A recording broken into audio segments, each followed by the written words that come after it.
On today's episode of Man vs. Mood, we're going to discuss toxic positivity. What is toxic positivity? Glad you asked. Toxic positivity, according to the University of Washington School of Medicine, involves dismissing negative emotions and responding to distress with false reassurances rather than empathy. This is Man vs. Mood. Listen to these guys. How we doing, boys? Great. Fantastic. Wonderful. I'm The good. sun's out. We've had beautiful days. Mike went on a little bit of a trip, but let's get into what we feel blessed about because you might bring that up. Gary, what do you got for me? I'm blessed that it sounds like we're going to have our first guest on next week's show. We are going to have a pretty big guest, Yeah. not just any guest. And Not she will that- kick all our asses. Yeah, right. She gonna fuck us up. At the same time, too. Don't forget that. Is she into like karate and shit? Is she gonna come down and chop us all up or what? It's a possibility. Who knows? Well, it will be through Zoom or something like that. So hopefully she won't assert her dominance on us via technology. But no, that's going to be awesome. You want to tell us a little bit about who we're going to be having on? So next week, we're going to have an Olympic athlete by the name of Kelsey Campbell from Milwaukee High School. I went to high school with her, and it's just one of the greatest stories for me that I've ever witnessed and I've ever seen, I think. She was a wrestler in school for us, and she was the only female wrestler. And she was getting mocked, and people were, talking shit about her and stuff like that. And she ended up, I'm shocked she didn't quit, actually. Well, a lot of people, that kind of is what differentiates people, right? Yeah. And she ended up going to Arizona State and wrestling, and then a couple years later, I turned on the TV and she was on the TV walking around with Kevin Durant and LeBron and Kyrie. What? I'm like, that's Kelsey Campbell at the Olympics. It's pretty sweet. That is amazing. So just to clarify, you're talking about Milwaukee, Oregon, not Wisconsin, right? The Milwaukee High School. The Okay. Milwaukee, THEE. Oregon. Yes. The Milwaukee. That's awesome. Well, we're really looking forward to that. We'll be dropping that episode next Thursday, so look out for that. How about you, Mike? What are you feeling blessed or happy or whatever about? I'm glad that last weekend was a great weekend. It looked like it. It was so gorgeous. I took Michelle down to the coast and went down to Cannon Beach for the night. We got there kind of late, but we got up early and went for a nice walk on the beach, 6-mile walk, and man, it was gorgeous. I know the pictures you posted, I saw those, and I was like, dang, that is nuts. I love my was iPhone beautiful. camera, man. Oh, yeah. Jeez. Well, just to get down to the coast, we went last month, but in February to have that kind of weather is, well, 60s on the coast in February. That's crazy. insane. But Mother Nature each year, I find, teases us somewhere in usually February, possibly early March, but usually in February with 2 or 3 days of just absolutely gorgeous weather, saying, this is what you'll have in, say, 3 or 4 months, but I just want to remind you that I have all the power, and here comes the rain again. So, no, that's awesome. And so you stayed one night down there? Yeah, we stayed one night and then we went back through Astoria, stopped in Gearhart, went to the McMenamins out there, got some stamps for our book, had a couple drinks, and That's how you know you're old. You have a stamp book. for the passport, McMenamins passports. Oh, I do not know what that is. So, Oh, you go to all the McMenamins, basically you fill it up with all the stamps that you can possibly get, and then they give you 3 nights stay in any of their hotels. They throw this big party. No way. Yeah, and then you get discounts off of happy hours, and I've never heard of that before. That sounds like a pretty cool deal. Not Google, cool. and they have them all over from up where Seattle to Bend to the coast. I'm a fan of McMenamins, although I haven't been lately, but we're giving you some free run here. But you like McMenamins? So I do. So I think my favorite one's probably Edgefield. Yeah, I've only been there one time. Yeah. I want to go to the one in Kalama. Have you guys been to that one yet? Yeah, I stayed there. Oh, you did? Yeah. Pretty cool? It's okay. I mean, I like the older ones better, like Kennedy School and Edgefield and the one out in Forest Grove. And That's the one that's supposedly haunted or something like that, right? most of their older ones are haunted, and I think that's what they looked for. Yeah. Were buildings that were quote unquote haunted. Yeah. So they have a cool one in McMinnville on the roof of this building. I've been there, except here's the problem. The bathroom is like a flight of I mean, it is a maze to get to the bathroom. So if you had a few brewskis or whatever, trying to get there after the seal breaks can be a rather challenging feat, but it's worth it. Yeah. So we're going to a concert. Well, tomorrow's my grandma's funeral, so I don't think I mentioned that before. She ended up passing, and so the funeral's tomorrow, and then after that, Michelle and I are going to a concert. I can't remember who it is, but it's out at the Crystal Ballroom in Portland. Any At idea McMiniman's. what kind of music? It's country. Oh, Man. Not Chris Evans. I don't remember who Chris it is. Stapleton. Or, No. I'm So- joking. Speaking of music, man, best Super Bowl halftime show. Oh, that was Oh, yeah. well, you're talking to Absolutely. you're talking to the prime group or age group of people that absolutely grew up with that and had some probably life-defining experiences Yeah.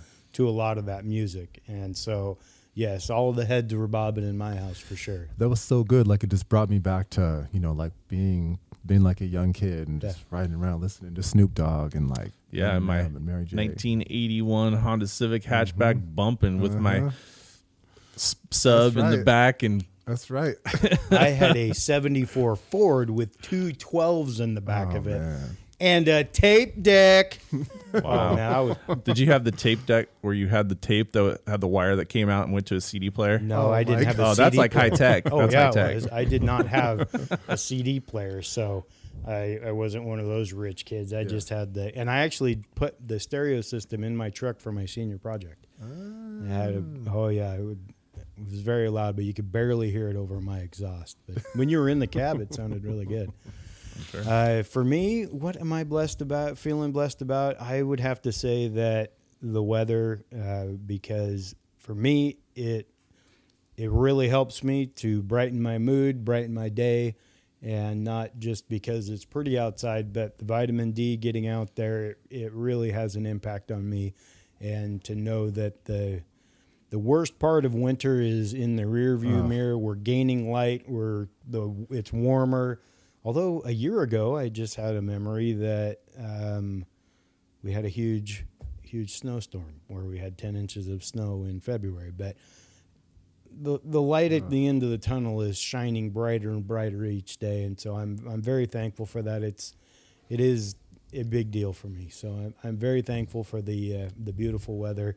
My son is getting ready to start driving, so I'm a little scared by that, so I'm balancing it, and he starts driver's ed real soon. So that's anytime that he has driven a vehicle so far, it's kind of a whiplash type situation.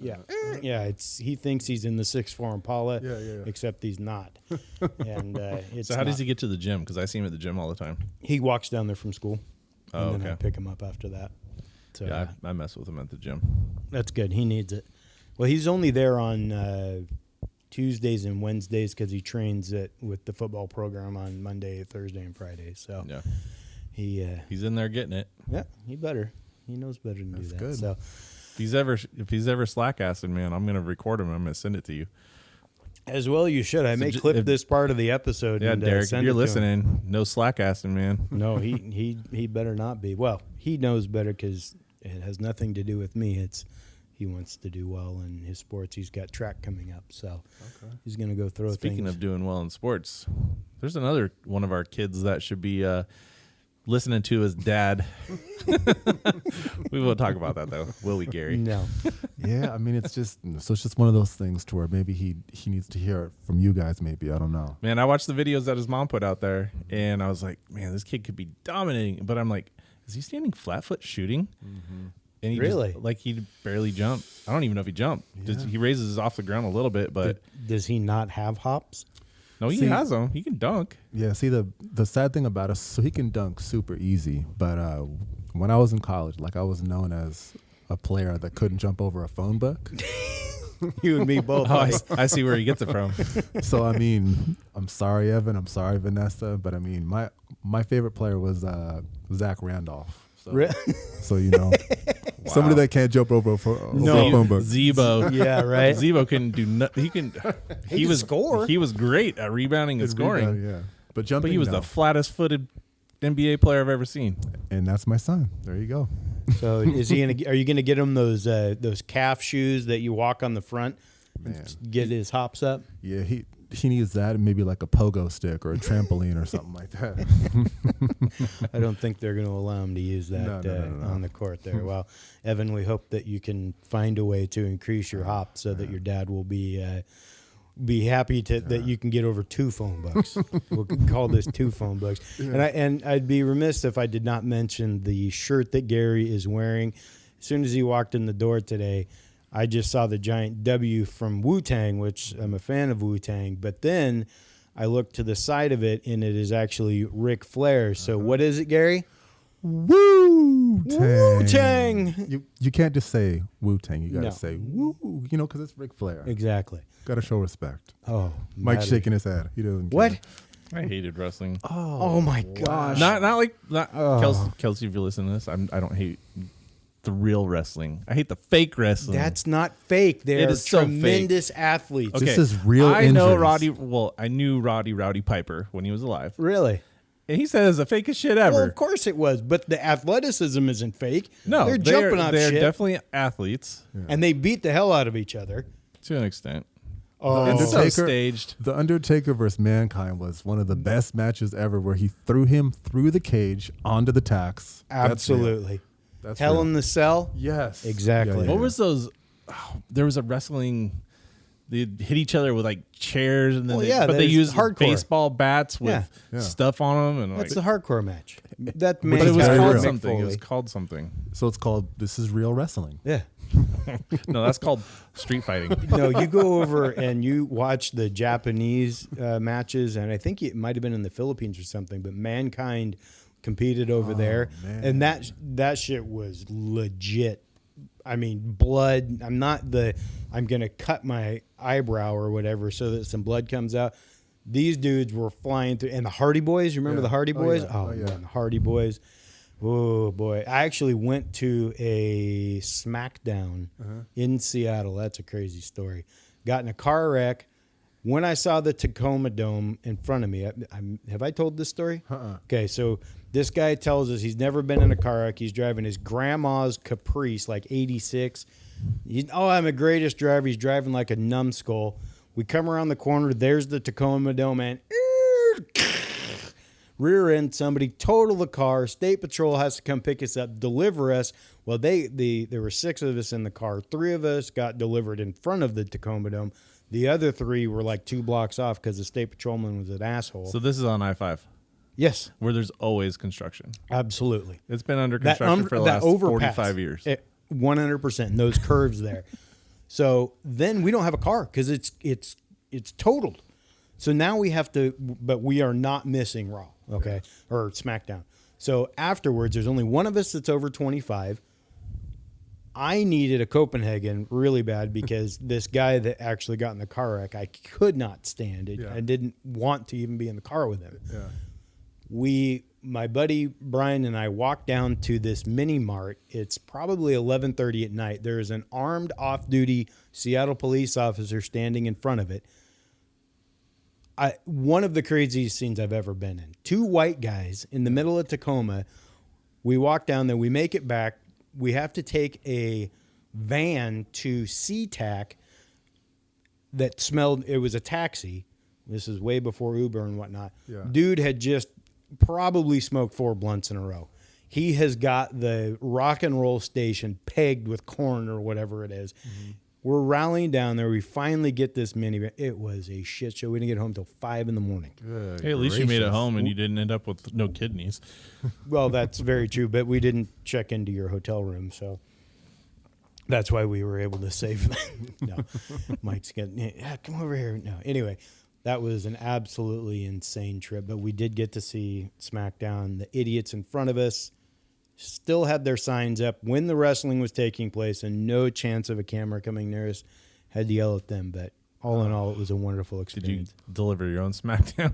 Oh, yeah, I was actually, I think I told you guys, I dressed up as The Rock for for Halloween one year. That was a lot of fun. In fact, that same friend, I walked into his house and I rock bottomed him as soon as I walked in. Took him up because he's kind of a shorter guy. Anyway, love you, Brian. That's amazing. Yes, it was a very, very good time. See the fun that you're missing out by. Yeah. Now, I haven't watched wrestling, honestly.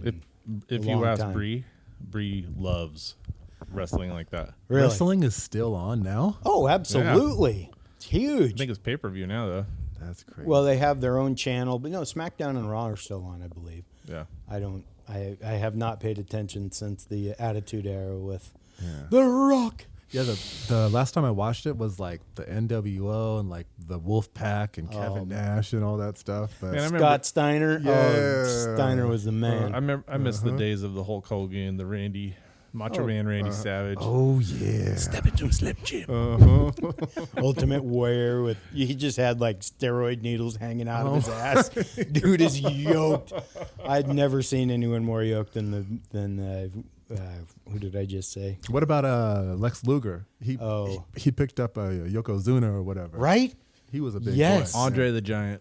Well, Andre was just another human, and he was such a great guy too. Yeah. Anyway, so we're not going to go down that road too much longer. We're 'cause I talking know- about wrestling today Yeah, in the show. exactly. Speaking of toxic positivity, we did the episode on toxic masculinity, and we've talked about all kinds of toxic stuff, but it usually has more of a negative bent to it. And when we think of, we have these people that are positive in our life and they say all kinds of affirming things, but a lot of times it may not exactly be what we need to hear, or it may be in more of a passive aggressive manner.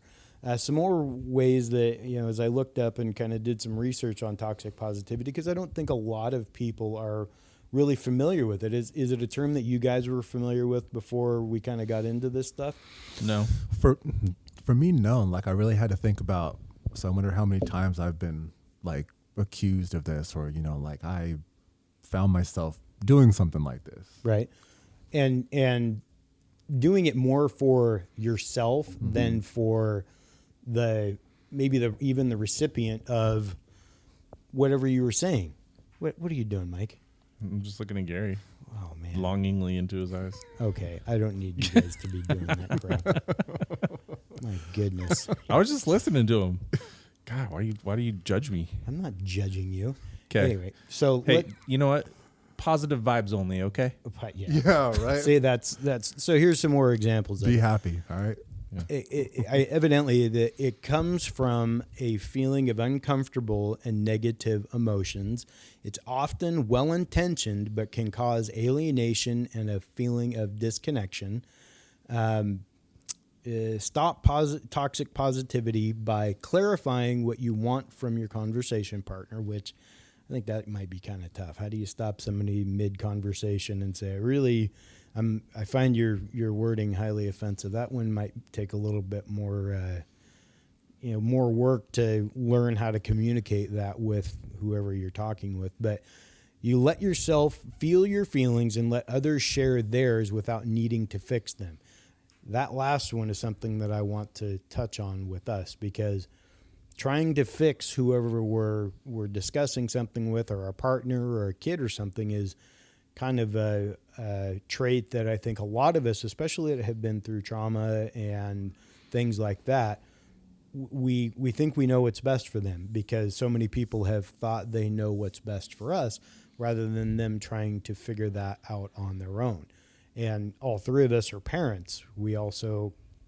It can be a situation where we impress upon our kids what our wants, needs, and desires are, and that's not exactly what they should do.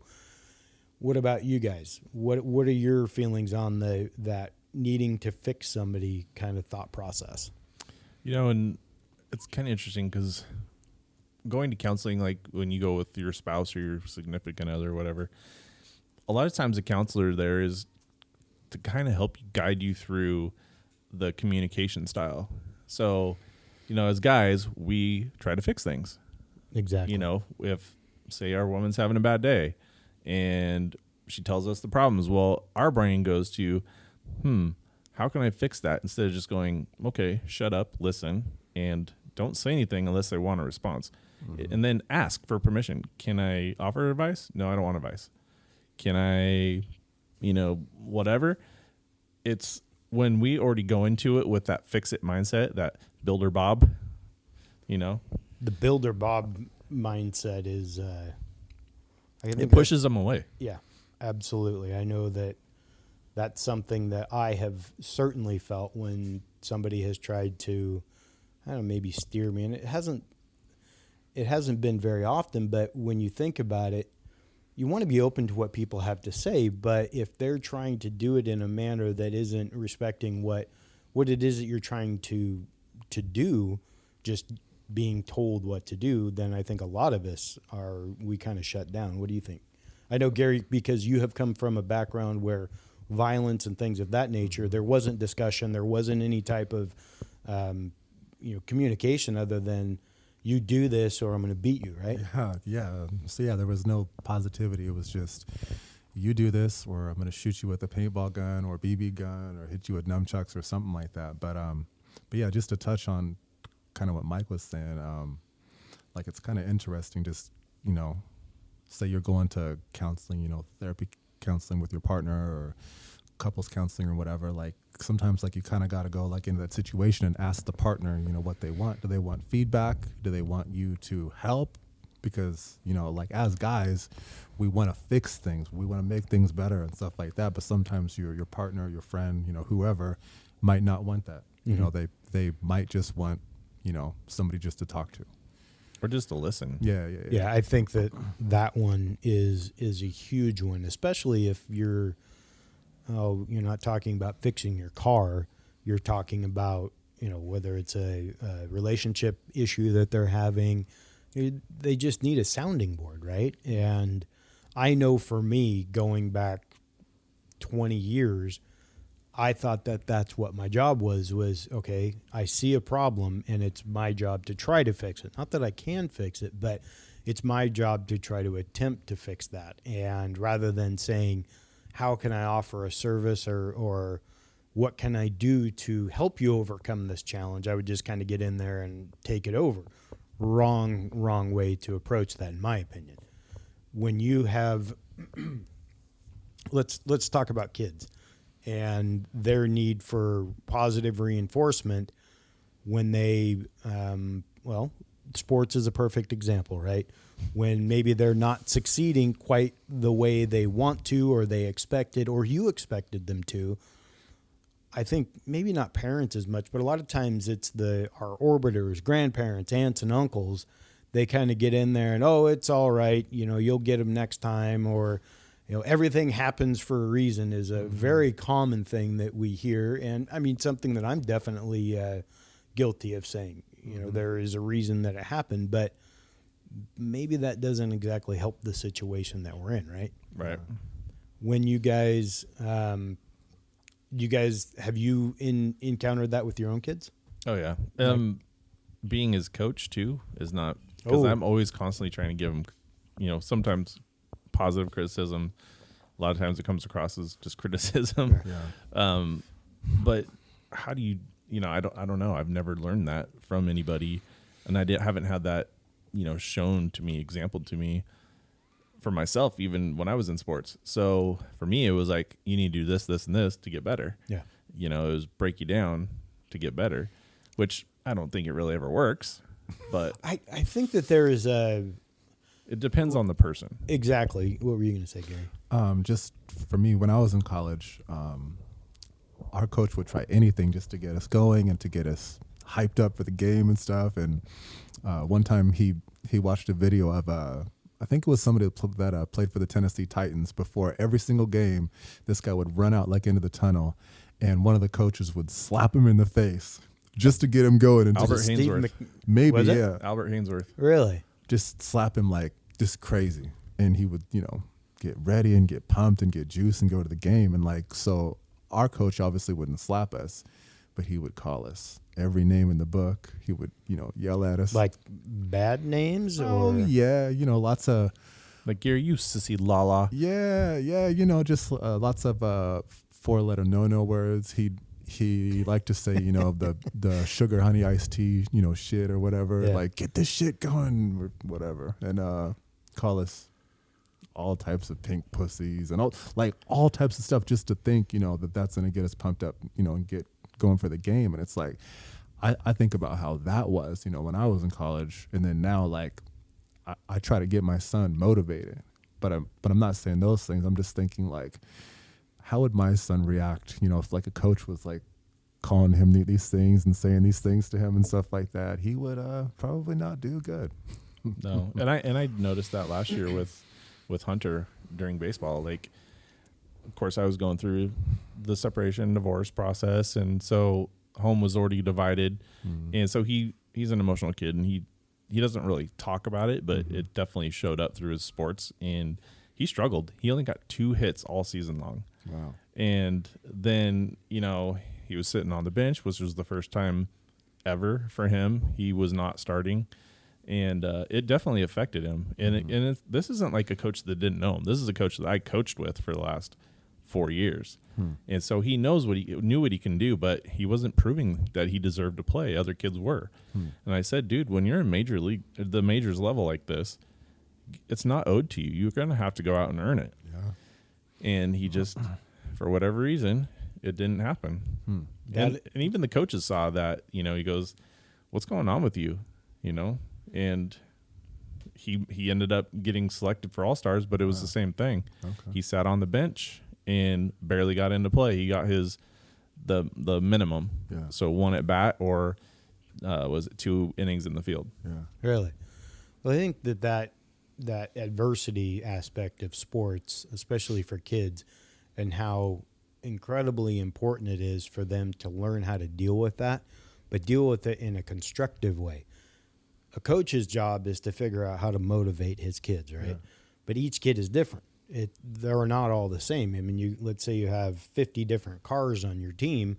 They don't all take the same parts, because you got trucks and you got, whatever it might be. So it's your job to figure out how you get them to do what you want in a manner that doesn't shut them down. I know that I actually liked that drive, and not calling names, but that where they expected a lot out of me, and they might have yelled and things like that, whereas other kids probably didn't nearly respond to it like I did. And I think it kind of depends on the sport too, because in football, that's a different animal. A lot of times that really gets the team going and whatnot. But in baseball, because it's such a laid-back sport, it does not lend itself to getting screamed at in the dugout by the coach and having the coach single you out in front of everyone else, because there's no way I have found to shut a kid down faster than to single him out and embarrass him amongst his peers. Maybe say, I'm going to trade you for a goat and shoot the goat, maybe. Right? I mean, yeah, that's exactly right. So here are some definitive differences between what support looks like we're talking about, and toxic positivity. This is validation and hope, and toxic why do I want to say positivity? So this is hard. This is the validation and hope side. This is hard. You've done hard things before, but I believe in you. Whereas the toxic side would be, you'll get over it. Something that's fairly dismissive. Common. Yeah, exactly. Very dismissive. I know there's a lot that could go wrong. What could go right? Looking at the positive side of it. Just be positive. That's something that I think all of us have endured in life in general when we talk about these issues that we've had, whether it's with depression, anxiety, addiction, whatever it might be. We have people that like to say, just get over it. Yeah, there's brighter days ahead. Yeah, right. I mean, this is only a season. It'll pass. Yeah, your season can gobble it. All vibes are welcome here, and then the other side of that being good vibes only. I believe that there is a space for good vibes only, but you kind of have to read the room, right? You have to know when that's applicable to the situation that you're in. If you're joking around about betting or gambling, then that's probably fairly appropriate. But if you're talking to your 13-year-old that's getting ready to go into his first majors game or whatever it might be, that might be a way to get him a little bit more over his skis than he needs to be. It's probably pretty hard to be positive right now. I'm pulling out good energy into the world for you, as opposed to just think happy thoughts. Let's stop on that one for a second. Have you guys ever had somebody tell you to just think happy thoughts or just stay positive? Yep. What do you guys think of that? Gary's smiling. He's got that shit-eating grin on his face. So I want to hear what he has to say. No, so for me before, like I worked at a job where I was making deliveries to just different businesses. And there was a business that I went to, you know, probably once a week or something like that. And when I went to the door, the woman would see me, and she would walk over and lock the door and lock me out, right? So I'm standing there like I'm trying to get inside. I'm trying to get inside. Get me in. I know. Target. It was a Target on the day after Thanksgiving. All right, I know, right? And this happened probably, I don't know, like I went there, you know, 12 times or something like that, and she would, you know, walk up to the door, lock the door, go to the back, and then come back and let me in, right? So one time I went there. Sounds like a Safeway. Nah. Was this when you were doing water? Nah. Oh, okay. But basically, like, I just got tired of it, right? So I talked to her about it. You know, she was my hand was on the door to open the door and go inside, and she was like, "I can't have you inside. I can't have you inside. I can't do this." Really? And she was like, I'm going to the back. I can't have people in the store, right? So the second she says that, a vendor from another company comes out from the back, and No way. I'm like, This motherfucker right here. right. I'm like, look at this shit, right? So then I went out, I called my manager. My manager showed up the next time that I went there. And basically he was sitting in the parking lot waiting for me. I drive up, back in, same thing. She locks the door, right? And So this is a black thing, obviously. yeah. Okay. And I walk up to the door, like I try to open the door, and you know, like I say to him, like, look, this is what's going on, right? Chad's back there. Chad, the white guy's back there doing his shit. Right. And he goes, oh, you know, it's probably just a coincidence. And I'm like, no, it's not a coincidence, right? So basically, you know, he's telling me just be positive, just be happy, you know, like this is going to be your favorite stop. This is going to be okay. And I'm like, no, this is not going to be okay. And that's a manager who has no fucking clue. Yeah. Yeah, right. And this is a different level. He's obviously, speaking of reading the room. Just crazy, right? And like he's telling me, look, Gary, just put on that charm, just be happy, just be you, just, you know, show her that smile and she'll like you. And I'm like, what the fuck? So this is the 14th time I'm here. What do you think? It's the 18th. I'm gonna really win her over on the 18th try. Hey, Gary, I think you should see the good in everything, though. Yeah, exactly. She's racist, and that's just fine by me. It's exactly what the fuck this guy's saying. Right. It's all right if she's racist. You need to deal with it. Right. So for me, like that was the first thing that I personally thought of, you know, when I'm thinking about, you know, positive toxicity, or, you know, I'm just like thinking about this situation. This person's telling me, just smile. It's okay. Be nice to her. Good vibes only. I'm like, get the fuck out of here with the good vibes. That is not that. Talk about being. Actually, you know what that shows, though? I mean, besides the ignorance of that person, it's the fact that you saw the fear in his eyes because he knew immediately what he was dealing with, I'm sure. Yeah. And what happens is he's just locked up. Like, how do I can't say the race word. I can't call it what it is. We can't be honest about it. Yeah. We've got to tiptoe around it, and I got to put it on Gary, and that is fucking bullshit. Yeah, that pisses me off. Like, if I was the boss, I would have been like, "Do you want a lawsuit?" Yeah. Because if you don't open this goddamn door right now, you're gonna have one. Mm-hmm. And this whole thing is gonna be blown up. Don't say that. Don't make me get Kyle Iboshi on you. No, it's the blowing up part. It's don't ever say that when you go into a business. Yeah. But no, that's that's the kind of thing that we don't want to talk about. We don't want to acknowledge that shit happens on a daily basis, hour by hour, that there are people that are still scared when a tall black man shows up at the door working for a company that has been going here and delivering for probably a considerable period of time, but Gary's face showed up and all of a sudden, holy shit, call the cops. Like You're being black. Oh, man, right. And yeah, you know, I was just told that it's not about race. It's just about, you know, this is what she does. And I'm just thinking like, no, that's not the case at all. Did he have any communication with her at all? Yeah. Really? Yeah. So he took her side. Well, so, okay. So the situation. Why are you not driving a Benz or, you know, have Rolexes? I'm just wondering why you didn't, you know. I don't know. Sometimes you got to be bigger. So the situation went, so I was outside like in the parking lot talking with him. Like, do you see this fuck shit that's going on right now? Like this Was he happens a white every guy? Yeah. Okay. Yeah. And he's like, you know, it's probably just a coincidence. And I'm like, this is the shit that I've been talking about over and over and over, right, man?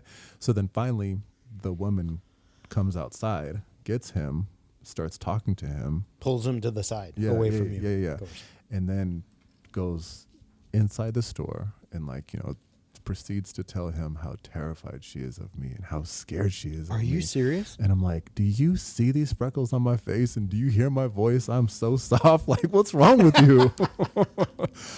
And How soft I am. Should have yeah. poured the Barry White on. Yeah, right. And it was just so awkward because, you know, like it was so awkward. But anyways, so basically like long story short, so we go inside, you know, we're talking and we're standing like in a triangular formation or whatever.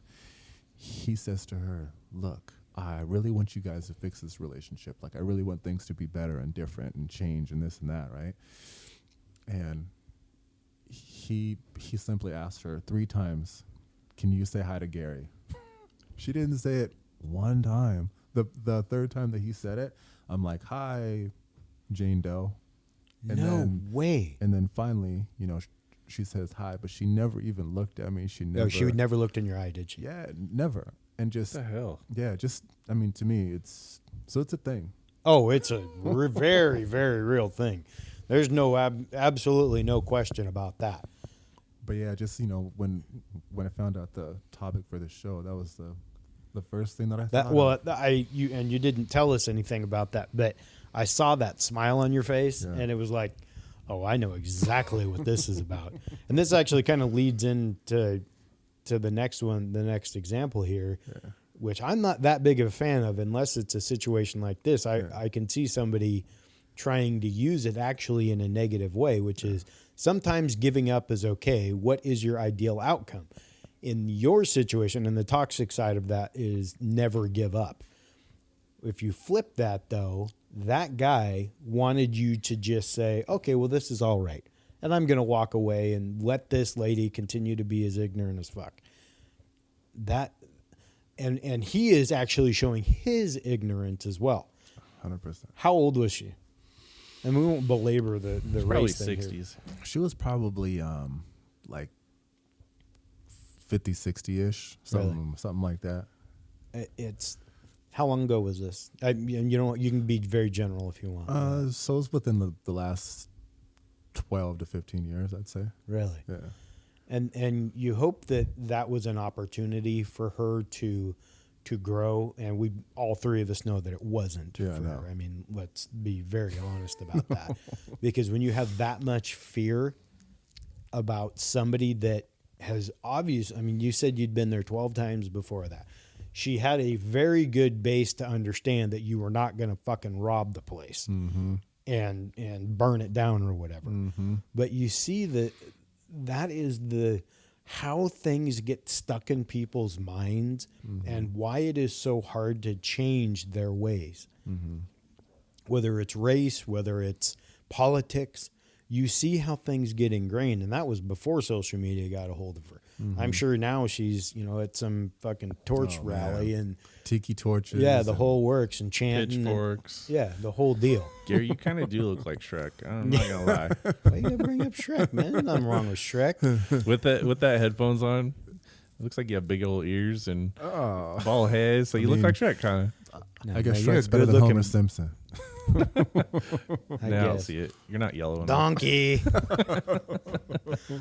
So the next one here, and actually I think these all depend on the situation and who you're speaking with. But the next one is, it's never fun to feel like that.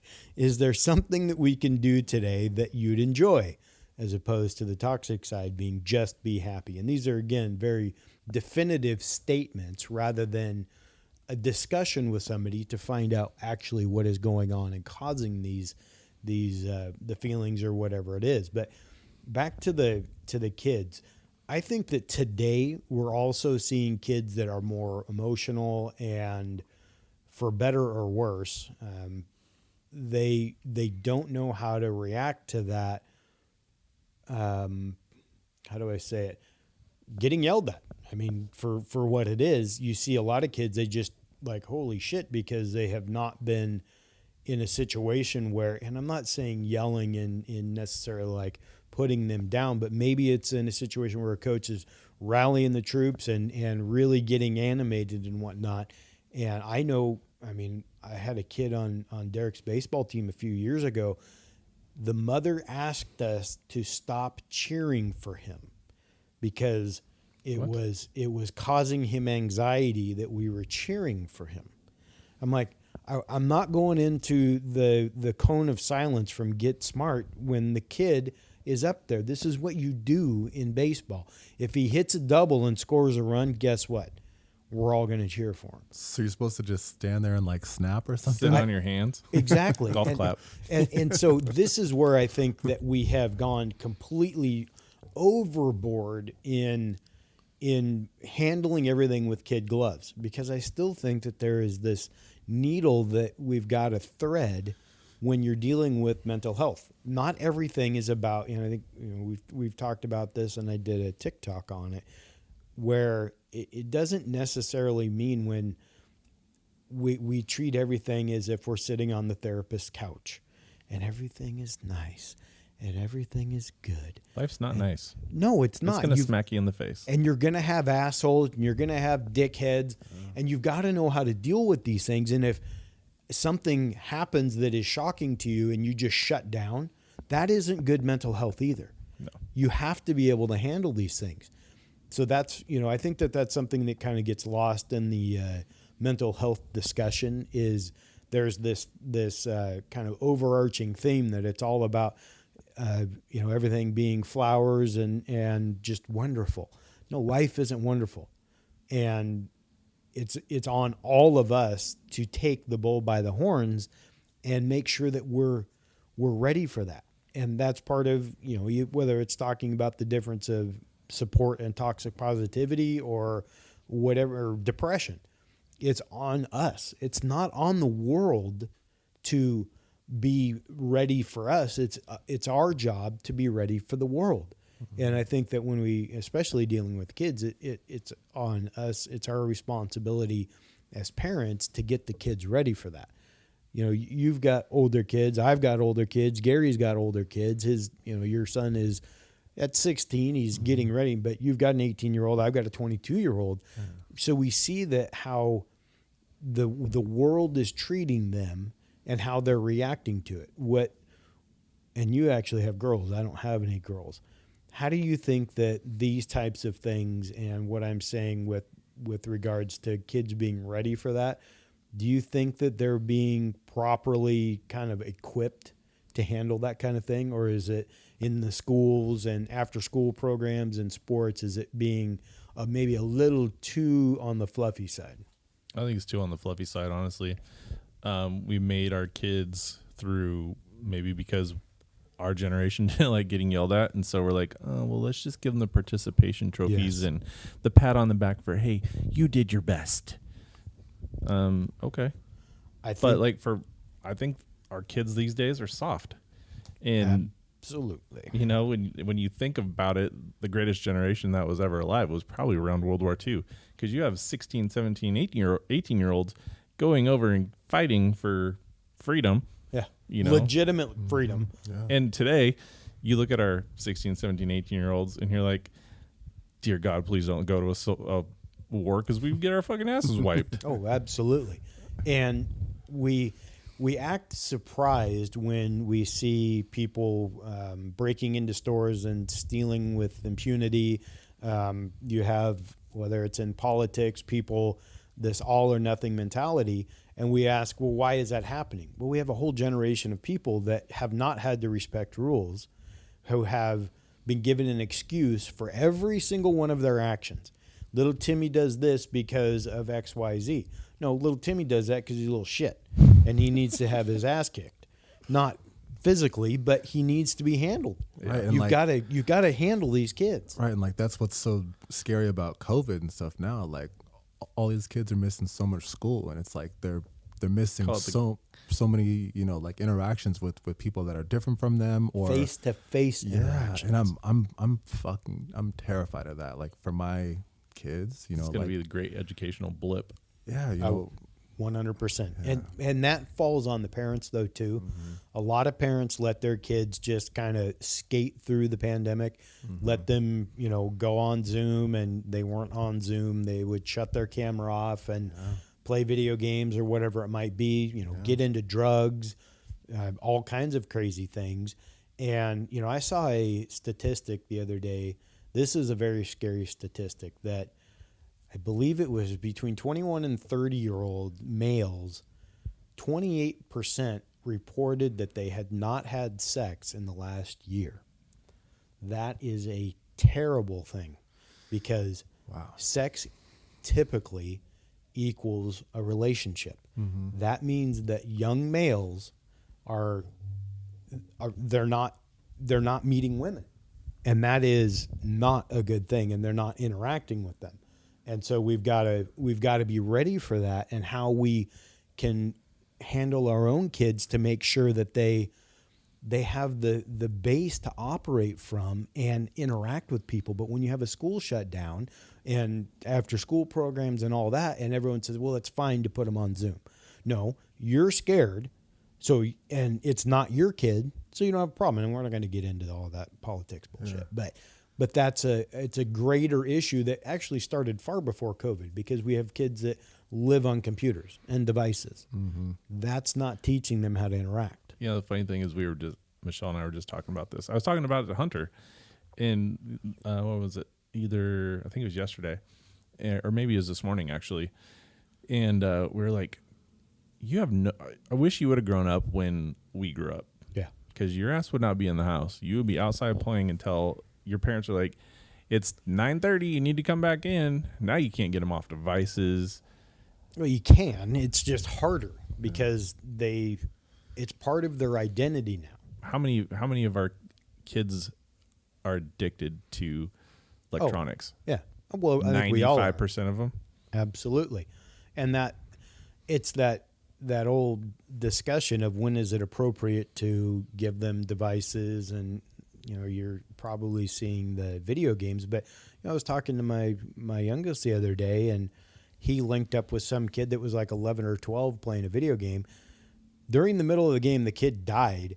He threw his shit all over, broke his fucking controller. I mean, I thought you meant literally. What? The 11-year-old died or whatever. No, his that? Man died. I'm sorry, I should have been His more figure. clear. Oh, okay. His character in the game died. Kid freaks out, and Derek's on stream. Kid freaks out. You know, shit's going. He's F-bombing everything, and the kid's like 11 or 12, but he's having a reaction like he just, got his leg cut off or something. And so it's, you know, I know that for us, it's a constant battle to find this balancing point, because Derek has actual aspirations of doing things in the computer world, and he's built his own computer and trained himself how to do all of that. So I understand that he has an interest in it. But he had to work for it. Oh, absolutely. He wasn't just given it. No, because he paid for the computer himself. Yeah. He saved up the money. He got some of it for a gift, but those types of things it's on us as parents. And so a lot of times you're seeing parents that are checked out, right?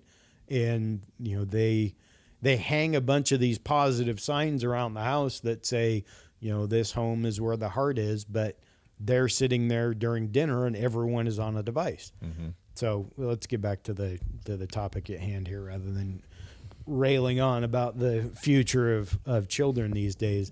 The last one here, I also have a little bit of an issue on this one, and this was this list I found just by Googling toxic positivity examples, but It's probably really hard to see any good in this situation. We'll make sense of it together, as opposed to see the good in everything. And we see the constant just being subjective with telling somebody what they need to think. My thing is that there isn't good in every situation, and I don't have a problem focusing on the negative as long as you're not doing it and trying to accost whoever it is that you're talking with. You know, like Gary, when you dealt with your uncle and he was being, you know, almost like criminally negligible to you or negligent to you, you know, we're not going to probably have a good conversation with him. But a lot of times I see, especially lately, we don't want to talk about the negative. We don't want to talk about why something happened, because then we have to actually confront our feelings. The three of us here, what separates us, I think, from a lot of guys is that we're actually willing to confront those feelings, right? Yeah. And that's hard for all of us because it took us a lot of years to get to that point. But we're honest with ourselves and say, you know what, man, I fucked up. I really need to do better at this. Mike, I know you have said that to me, and I know you have said that to me as well, Gary, that it's an ongoing process, though, as well. It's not like, oh, we're just cured because we admit that we have problems. No, we could have fucked up yesterday, and we got to go, damn it, son of a bitch. It's a constant refining. Exactly. Yeah. It's a refining that, you know, we're kind of like butter.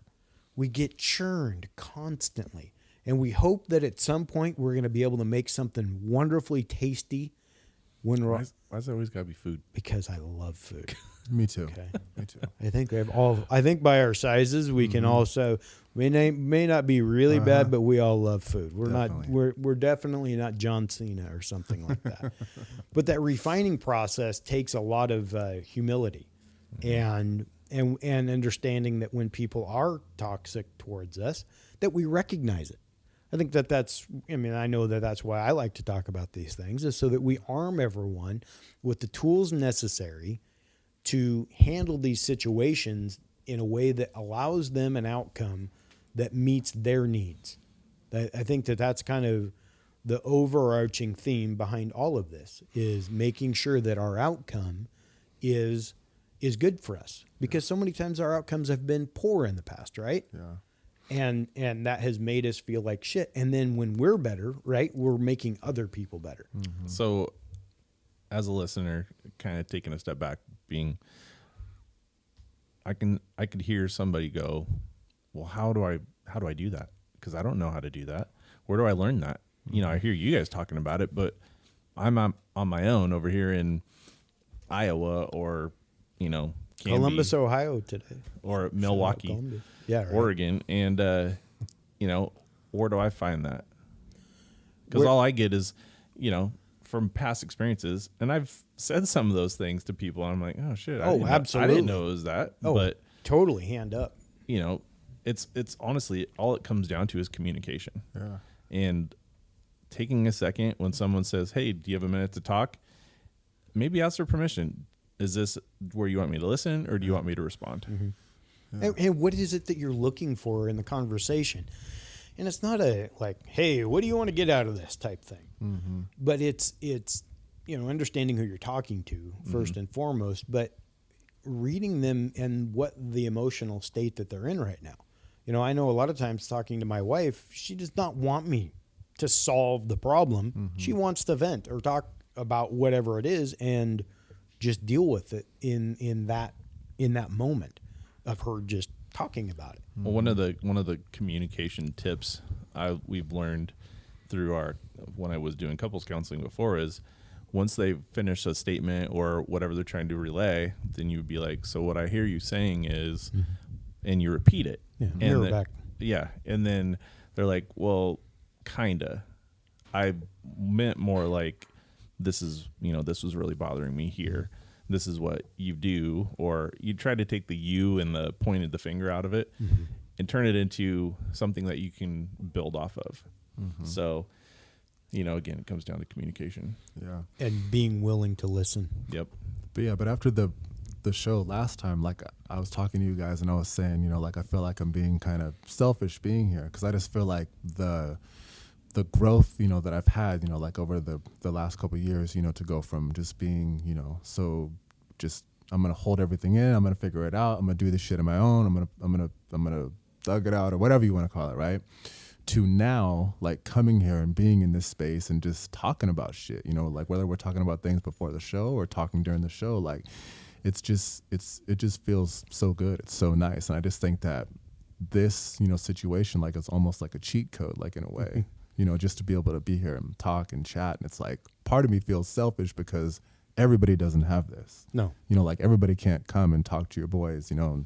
But they do. And Yeah, they do. They can reach out to us. Yeah. Social media. Exactly. Or even like, is our personal Yeah. stuff out there for phones and emails and stuff? No. But hit there's- us up on there's the a social. way- It's all connected. There's a way Absolutely. to still, so they do have that Yeah. if they truly want it. And if they're open to, you know, communicating and, you know, communication and stuff like that, because people might want help, but they don't want to look themselves in the mirror to be able to do that. And that's what I like about this, you know, like it feels like I just always just feel so refreshed and just great, you know, like after leaving here, to where it feels like this isn't fair almost in certain ways. And, you know, like everybody should try this. You know? Oh, absolutely. And it doesn't necessarily have to be with microphones and all that. But to your point, Mike, how do you start this? You hit the nail on the head, Gary. How do you start this process? You start by looking in the mirror and saying, I need help. Because you don't need to tell anyone else except yourself that from this point on, I understand that I'm a work in progress. There's nothing wrong with that. That is a good thing that I understand that. And I'm going to take steps, as slow as they might be, to make myself a better person. And whether you just stand in the mirror and say it to yourself 5 times, it gives you that first step down the path. And that's what we all need, right? We need that first step.